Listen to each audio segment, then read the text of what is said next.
सप्तम समुल्लास का हम शुभारंभ कर रहे हैं। सप्तम समुल्लास का विषय क्या है?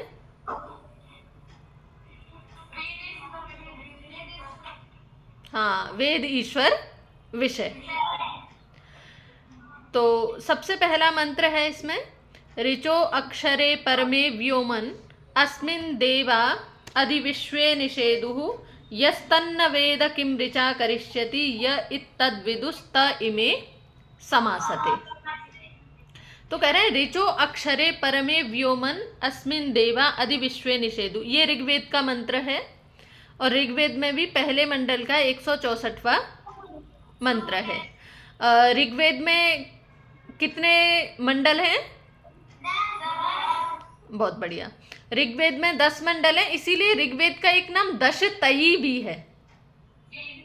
तो दशतई जो ऋग्वेद है, इसके पहले मंडल का 164वें सूक्त का ये मंत्र है। इसकी व्याख्या करते हैं स्वामी जी, ऋचो अक्षरे। इस मंत्र का अर्थ ब्रह्मचर्य आश्रम की शिक्षा में लिख चुके हैं। यानी ब्रह्मचर्य आश्रम का वर्णन हमारे तृतीय समुल्लास में आया था, वहाँ पर स्वामी जी ने इसका अर्थ किया है। वैसे यदि हम इस मंत्र को देखें तो ऋच जो शब्द है वो बनता है ऋच स्तुतौ धातु से। किससे बनता है? ऋच स्तुतौ धातु से। जो ऋग्वेद बना है ना, वो भी ऋच स्तुतौ धातु से बना है, जिसका मतलब है स्तुति करना, किसी के गुणों का वर्णन करना, किसी की प्रशंसा करना, ये क्या है? ऋच है।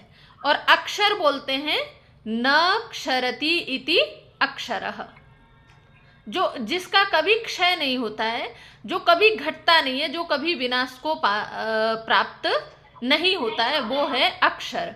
और कह रहे परमे व्योमनि, जो परम सबसे बड़ा, व्योम, व्योम वैसे तो हम आकाश को बोलते हैं, तो जो परम व्योम है, आकाश है, उसमें क्या है? अस्मिन् देवा, उस परम व्योम आकाश में क्या है? सारे देव क्या हैं? अधिविश्वे निषेदु। विश्व जो शब्द है वो संस्कृत भाषा में संपूर्ण के लिए आता है, यानी सभी को कहना हो। जैसे हम कहें यहाँ पर सारी छात्राएं हैं, सारी बालिकाएं, तो विश्वी बालिका, यानी विश्व का मतलब क्या है? जैसे हम सर्व शब्द का प्रयोग करते हैं, वैसे ही संस्कृत में सर्व के लिए किसका प्रयोग होता है? विश्व शब्द का प्रयोग होता है। तो अस्मिन् देवा अधिविश्वे निषेदु, यानी इसमें क्या है? सारे देव उसी में स्थित हैं। यस्तन्न वेद, यह यस्तन्न को जो हम खोलेंगे तो क्या होगा? यह तन्न वेद, जो तत् न वेद, उसको उस रूप में नहीं जानता है। वेद जानना। किम ऋचा करिष्यति, बोले उसका ऋचा भी क्या करेगी, यानी वो रोज स्तुति भी करे। केवल स्तुति का मतलब क्या है? यहाँ पर केवल मुंह से बोलता जाए लेकिन कर्म में कुछ ना करे, यानी केवल वाणी से कथन मात्र कर रहा है, क्रिया में, व्यवहार में उसके कुछ परिणत नहीं हो रहा है। तो कह रहे किम ऋचा करिष्यति, उसका तो ऋचा ऋग्वेद भी क्या करेगा, यानी जो ऋच है, जो अक्षर है, अविनाशी है, परब्रह्म परमात्मा है, वो भी क्या करेगा? किसका? जो केवल शब्द मात्र कथन करता है, व्यवहार में कुछ अपनाता नहीं है, ऐसे व्यक्ति का वेद भी कुछ नहीं कर सकता, उसका स्तुति भी कुछ नहीं कर सकती। जैसे मान लीजिए कोई व्यक्ति गया, किसी बड़े व्यक्ति के पास में गया, या कोई निर्धन व्यक्ति गया, कई बार आप भी अपने प्रपोजल लेकर के आते हैं, और वहाँ जा कर के वो उसकी प्रशंसा किए जा रहा है, आप तो ऐसे हैं, आप तो ऐसे हैं, आप तो ऐसे हैं, आप तो ऐसे, खूब जितनी वो प्रशंसा कर सकता है, खूब प्रशंसा की। अब सामने वाले व्यक्ति ने, कोई भी किसी की मदद करता है तो उससे पहले उसका बैकग्राउंड चेक करता है। बैकग्राउंड चेक करके देखा, बैकग्राउंड में तो खाली कुछ नहीं पाया, बोले ये करता धरता तो कुछ है नहीं, केवल क्या करता है? बोलता बोलता रहता है। तो उसकी मदद नहीं की जाती, सहायता नहीं की जाती। तो कह रहे हैं जो केवल बोलता है, यानी जिसके केवल शब्द शब्द हैं, जिसके व्यवहार में कुछ नहीं है, उसका तो वेद भी कुछ नहीं करता, उसका तो परब्रह्म परमात्मा उसकी कोई सहायता नहीं करता। ये कहते हैं य इत तद विदुहु, और य इत तद विदु, और जो उसको विदु जानता है, त इमे समासते, वह उसको तो प्रतिष्ठित हो जाता है, यश को प्राप्त करता है, उसकी सारी इच्छाएं पूरी होती हैं। या विदु शब्द का मतलब क्या है, स्वामी जी ने इसको खोला है।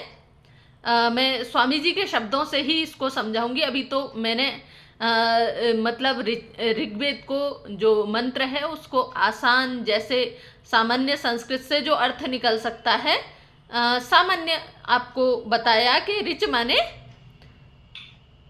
स्तुति, और यहाँ ऋचः अक्षरे, अक्षर जो है वो परब्रह्म परमात्मा के लिए है, क्योंकि परब्रह्म परमात्मा कैसा है, अविनाशी है। आप बोलते हो अजर है, अमर है, नित्य है, अविनाशी है, बोलते हैं ना। तो परब्रह्म परमात्मा कैसा है, अविनाशी है। तो उस अविनाशी परब्रह्म परमात्मा में क्या है, सभी देवता स्थित हैं। कोई भी ये संपूर्ण संसार जो हमें दिखाई दे रहा है, ये सारा का सारा कहाँ है, उसी में तो समाया हुआ है, उससे कुछ बाहर थोड़े ही है। हम जिनको देव बोलते हैं, देव क्या, जो भी कोई देता है वो क्या होता है, देवता होता है। आपके सूर्य है, चंद्र हैं, ग्रह हैं, नक्षत्र हैं, पृथ्वी है, जल है, वायु है, ये सब देते हैं, इसीलिए इनको क्या बोलते हैं, देवता हैं। पीपल देता है, बड़ देता है, पेड़ देते हैं, औषधियाँ देती हैं, वनस्पतियाँ देती हैं, माता पिता देते हैं। प्रत्येक दुनिया का एक भी पदार्थ ऐसा नहीं है, एक भी वस्तु ऐसी नहीं है जो नहीं देती है, वो देते हैं, इसीलिए उनको क्या बोलते हैं, देव बोलते हैं, और इसीलिए क्या है, वो पूजे जाते हैं। तो जो देने वाले हैं, जितने भी देव हैं, या हम जिनको पंच महाभूत बोलते हैं, या जिनको 33 कोटि बोलते हैं, वो सब क्या है, इसी के अंदर, उसी परब्रह्म परमात्मा के अंदर क्या है, समाहित हैं, सभी समाये हुए हैं। और जो उस परब्रह्म परमात्मा को जानता है, वही उससे कुछ सहायता प्राप्त कर सकता है। अब देखो यहाँ ऋषि की भाषा में आ जाते हैं। ये कह रहे हैं, अर्थात जो सब दिव्य गुण कर्म स्वभाव विद्या युक्त, और जिसमें पृथ्वी सूर्यादि लोक स्थित हैं। तो कहा कि जो सब दिव्य गुण कर्म स्वभाव विद्या युक्त, ये किस शब्द की व्याख्या है, सब दिव्य गुण कर्म स्वभाव विद्या युक्त, ये देव शब्द की व्याख्या है। ये कहा था ना, अस्मिन देवा अधिविश्वे निषेधु, उसमें सारे देव जो हैं स्थित हैं। तो देव क्या, जितनी भी चमकने वाली, देवो दानाद्वा, देवो दीपनाद्वा, देवो द्योतनाद्वा, द्यू स्थाने भवतीति वा, ये इतनी क्या है, देव शब्द की निरुक्तियां जो हैं आचार्य यास्क ने निरुक्त में की है, कि देव क्या है, जो देता है, देव क्या है, जो प्रकाशित होता है, देव क्या है, जो चमकता है, और देव क्या है, जो ऊंचे स्थान पर स्थित है, वो क्या है, देव है। तो उसी को कहा जिनमें, जिनके गुण कर्म स्वभाव कैसे हैं, दिव्य हैं। यानी जिस भी व्यक्ति के गुण कर्म स्वभाव दिव्य होते हैं वो देव है। इसीलिए शतपथ ब्राह्मण में कहते हैं, विद्वांसो वै देवाः।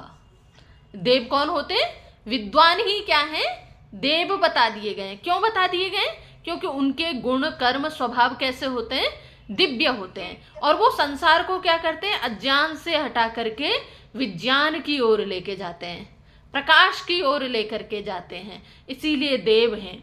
तो यहाँ का जिनके गुण कर्म स्वभाव कैसे हैं, दिव्य हैं। और दूसरा कह दिया, जो विद्या युक्त हैं।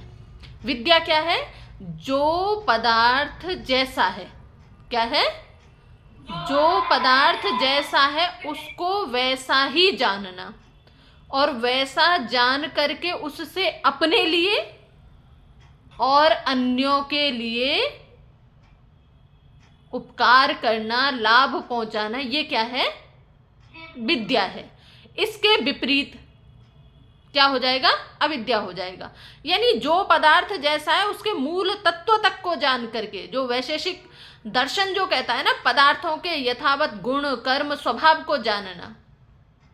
यानी अग्नि जलाती है, केवल इतना नहीं, अग्नि से क्या क्या फायदे हो सकते हैं, क्या क्या लाभ हो सकता है, उस लाभ को जान करके वो लाभ लेना, ये क्या है, विद्या है। यदि हम इससे विपरीत जा रहे हैं तो वो किस में चला जाएगा?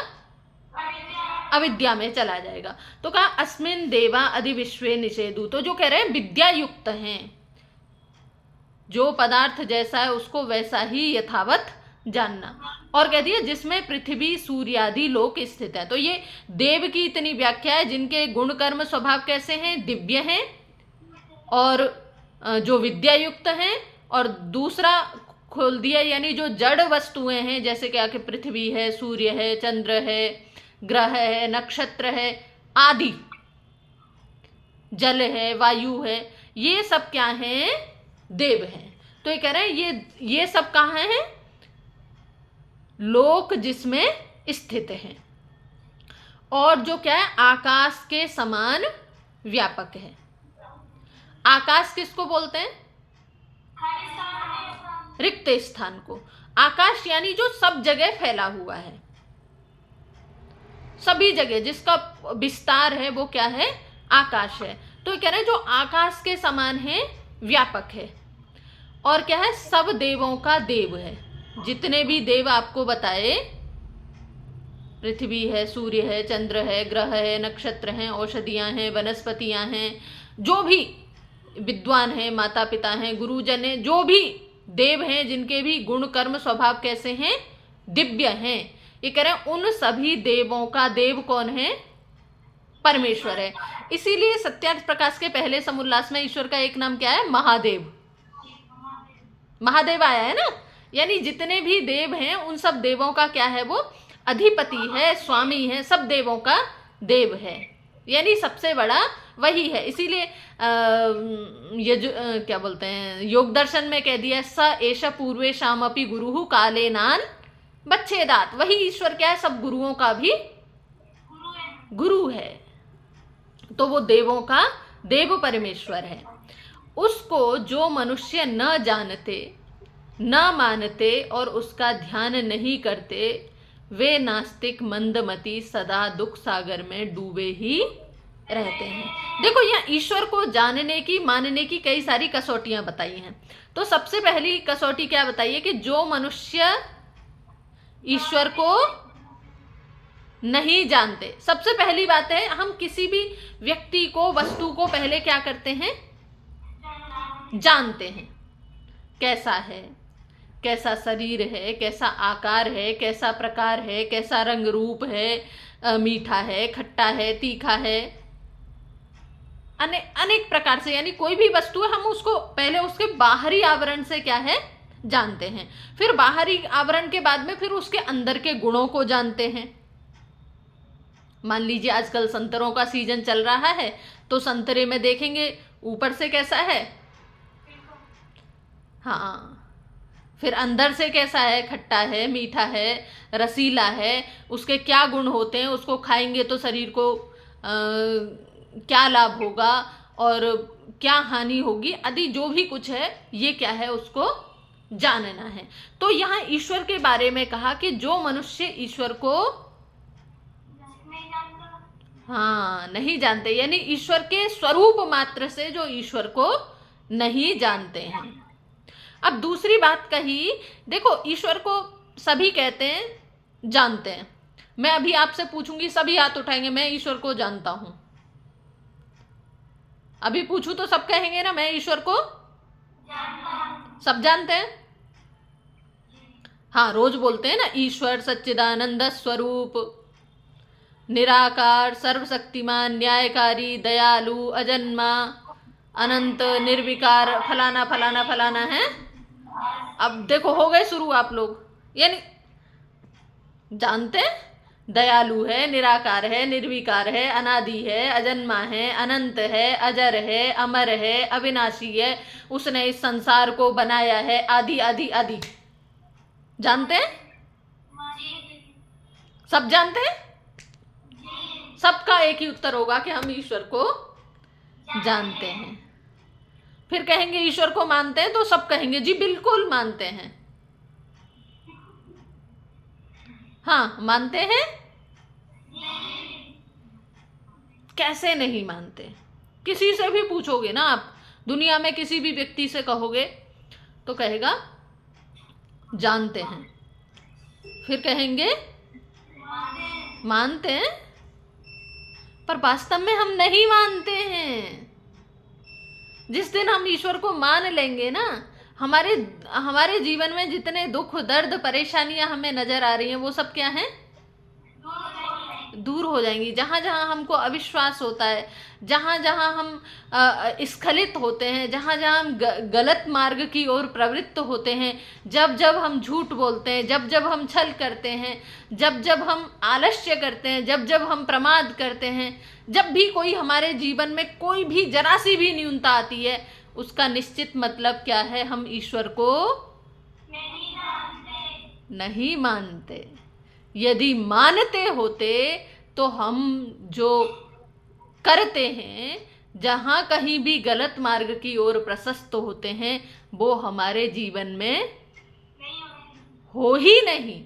हम सदा सन्मार्ग की ओर ही चलें। हम नहीं जानते हैं, इसीलिए जो है नहीं मानते हैं, इसीलिए हम गलत मार्ग पर प्रवृत्त होते हैं। अब 2 प्रश्न तक तो फिर भी हो जाता है, तीसरा और स्वामी जी कहते हैं कि जो क्या है उसका ध्यान नहीं करते हैं। आप तो सभी ध्यान करते हैं, रोज सुबह शाम संध्या करते हैं पक्का, या मंत्र पाठ करते हैं?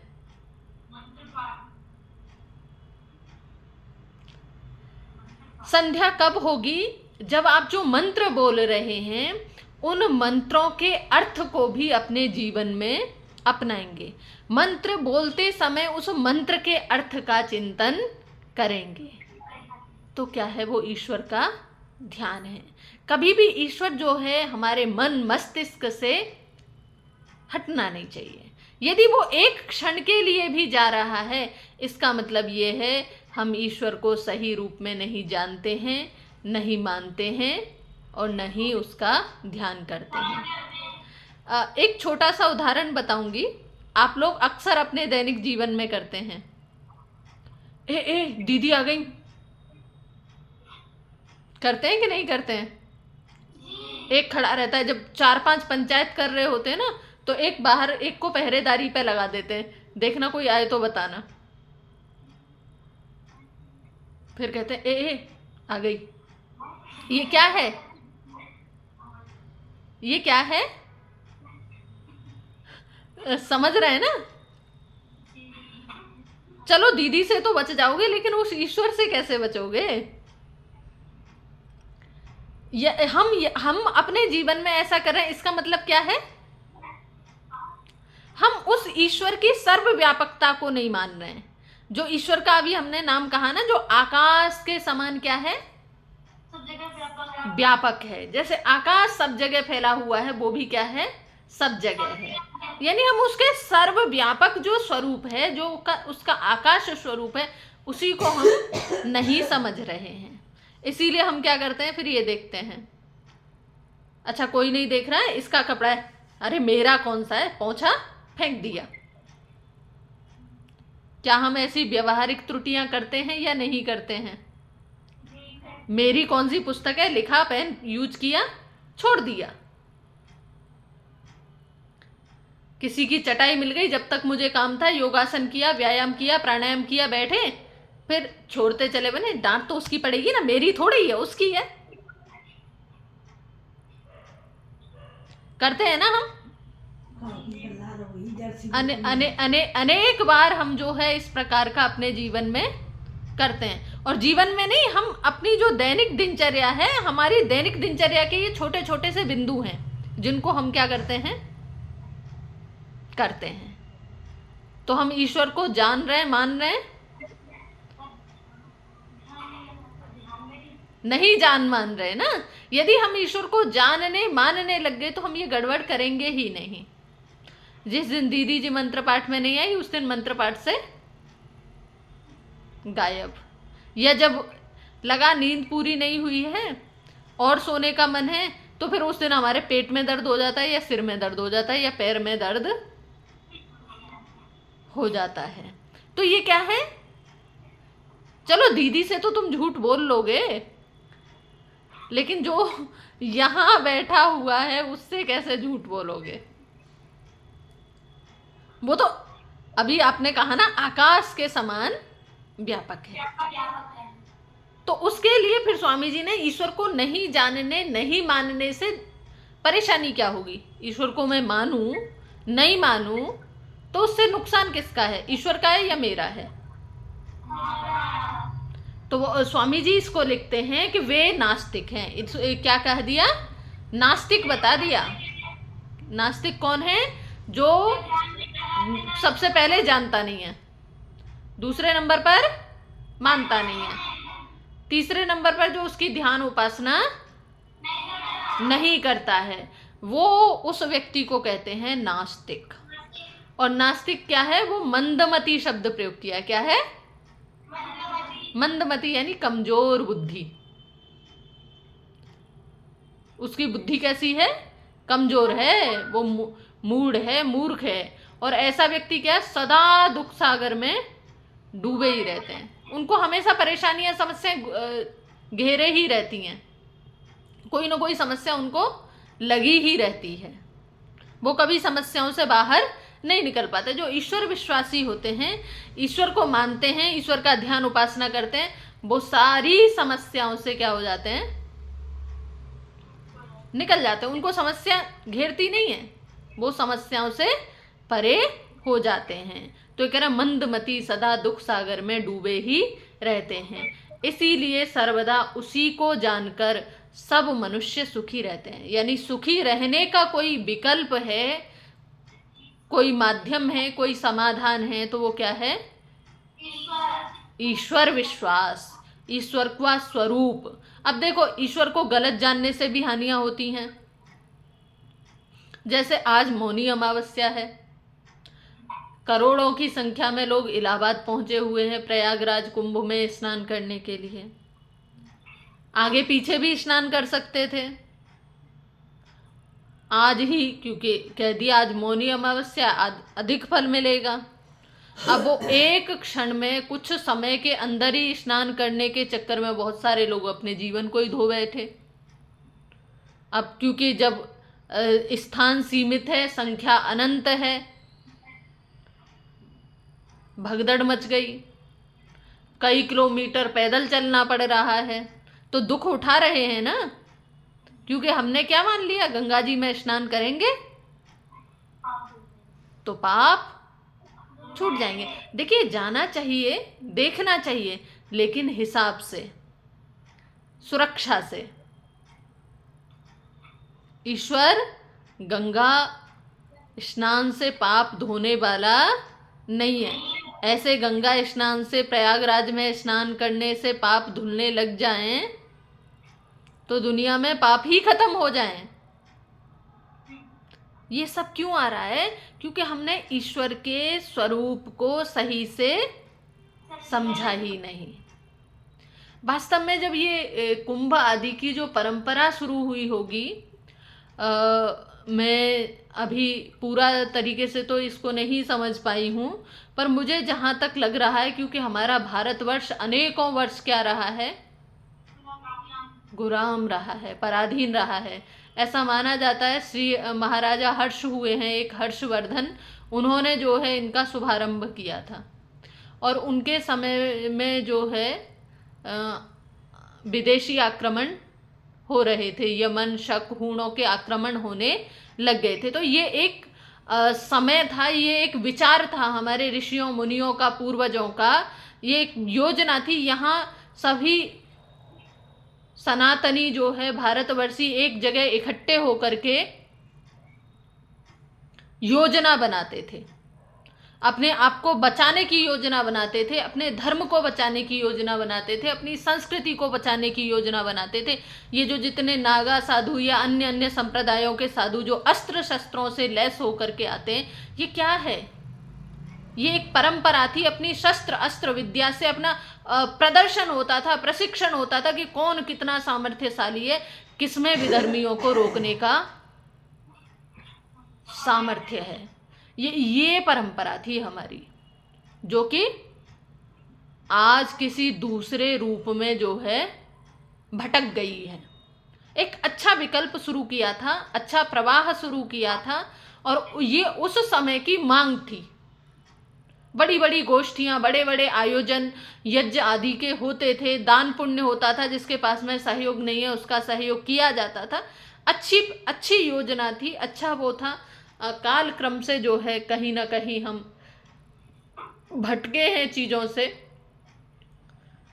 तो यानी ये जो समस्याएं हैं वो कहाँ से हैं? ईश्वर का स्वरूप न जानने की वजह से हैं। तो हम ईश्वर के सही वास्तविक स्वरूप को जाने, उसको माने और अपने जीवन को सफल करें। ये आज की कक्षा का